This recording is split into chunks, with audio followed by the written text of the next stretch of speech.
যারা সুযোগ পায়নি ইগনোরেই। মোহনবাগান যে টুর্নামেন্টই খেলতে যায়, মোহনবাগান ওই এমএলএ কাপ ফাপ যায় না খেলতে, কিন্তু যে টুর্নামেন্টই খেলতে যায় সেখানে গুরুত্ব দিয়েই খেলে, চ্যাম্পিয়ন হওয়ার জন্যই খেলে। তো সেই জন্যে মোহনবাগান যদি সুপার কাপ হয়, যদি মোহনবাগান খেলে, তাহলে সমগুরুত্ব দিতে হবে। আমার একটাই মানে নিবেদন অল ইন্ডিয়া ফুটবল ফেডারেশনের কাছে, যদি করেন এমন ভাবে করবেন না যে কোনো বিশেষ ক্লাবকে সুবিধা পাইয়ে দিচ্ছেন। যখন অন্য ক্লাবের সব প্লেয়াররা ইন্ডিয়ার হয়ে খেলতে চলে যাচ্ছে, তখন কোনো ক্লাব ইন্ডিয়ায়, যেহেতু তাদের কোনো ভালো মানের প্লেয়ার নেই, ইন্ডিয়ায় যাচ্ছে না, সেহেতু তারা সুবিধা পেয়ে চ্যাম্পিয়ন হয়ে পরে বলবে দেখুন আমরা সুপার কাপ চ্যাম্পিয়ন হয়েছি। তখন আমাদের কোনো টিমই ছিল না, কারণ আমাদের প্লেয়াররা সব চলে গেছে ইন্ডিয়া খেলতে। তো এই সময় যেন সুপার কাপ না হয়, সেটা সুপার কাপ হচ্ছে না। কলকাতা লিগের ট্রফি ইস্ট বেঙ্গলকে আজ তুলে দেওয়ার যে সিদ্ধান্ত আইপিএল, তার আগেই কিন্তু যে 1 মাস পিছিয়ে গেল আদালতের নির্দেশে, কি বলবেন? আবার আমাকে সেই একই কথা বলতে হবে যে মাননীয় ক্রীড়ামন্ত্রী শ্রী অরূপ বিশ্বাস, যেদিন আমরা সন্তুষ্ট বিজয়ী দলকে এখানে সম্বর্ধনা দিই, উনি বলেছিলেন মোহনবাগান ক্লাবের উচিত কলকাতা লিগটাকে গুরুত্ব দেওয়া। তা আমি অরূপদাকে প্রশ্ন করবো এবার যে এরপরেও কি আপনি বলবেন কলকাতা লিগকে গুরুত্ব দেওয়া? কারণ একটা লিগ 3 বছর ধরে হয়, যে লিগ 2 বছর 3 বছর হচ্ছে, 24-এ শুরু হয়েছে, 25-এর মধ্যিখান হয়ে গেল, আদৌ কোনোদিন শেষ হবে কিনা কেউ জানে না। এই লিগের তো আর কোনো গুরুত্ব রইল না, এখন এটা হাস্যস্কর জায়গায় চলে গেছে। 24-এর কলকাতা লিগ, এটা 24-25-এর কলকাতা, 24-এর কলকাতা লিগ 24-এ শেষ হবে, 25-এর কলকাতা লিগ আবার হবে।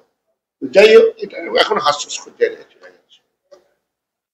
কালকে মোহনবাগানের গুরুত্বপূর্ণ ম্যাচ উড়িষ্যা এফসির বিরুদ্ধে। তার আগে আজকেই উড়িষ্যা এফসির একজন গুরুত্বপূর্ণ ফুটবলার আহমেদ চাও, সে বিনা ক্লাবকে না জানিয়ে বেরিয়ে যাওয়ার ফলে ক্লাব ডিসিশন নিয়ে একটা প্রেস রিলিজ দিয়েছে। মোহনবাগান ম্যাচে আহমেদ চাও নেই, এটা এই আবার আমরা কি ওটাকে কিনে নিলাম নাকি? আবার কোনো ক্লাব বলবে না তো যে আমরা কিনে নিলাম, রেফারি কিনছি, কিনছি, এবার বলবে অপোনেন্ট টিমের প্লেয়ারও কিনে নিয়েছি, সেরকম কোনো অভিযোগ করবে না তো কোনো কর্তা? বাবা, এটা ভয় পাওয়ার কারণ, আমি জানতাম না, এই জানলাম আপনাদের মাধ্যমে। দেখুন কোন প্লেয়ার খেললো আমি জানি না।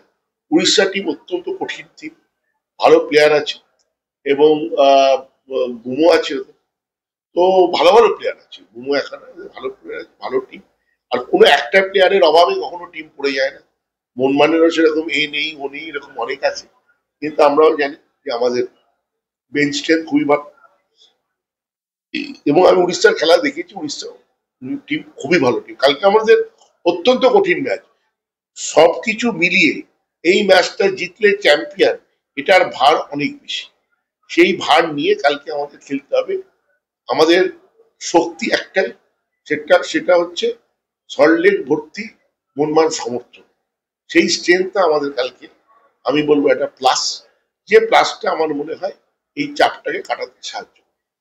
দেবাশিসদা, মলিনা আজকে সাংবাদিক সম্মেলনে একটা কথা বললেন যে আমাদের কাছে সিল জয় না, ওনার কাছে ব্যক্তিগতভাবে উনি যেটা মনে করেন যে সিল নয়, ট্রফি জয়টাই শেষ কথা। ওরা মানে যে ট্রফি যদি জিততে পারে তাহলেই সব থেকে বেশি সাকসেস পাবে। এবারে কি মনে হচ্ছে দুটোই কি সিল এবং ট্রফি দুটোই আসতে পারে? ওটা ওনার দৃষ্টিভঙ্গি।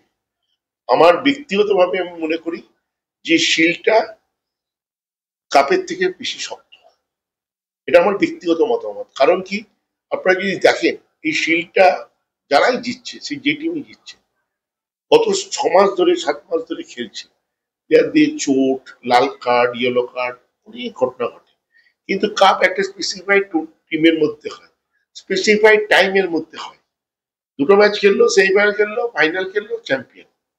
সেটা জেতা আমি মনে করি প্রক্রান্তরে অনেক সহজ দেন শিল জিতা।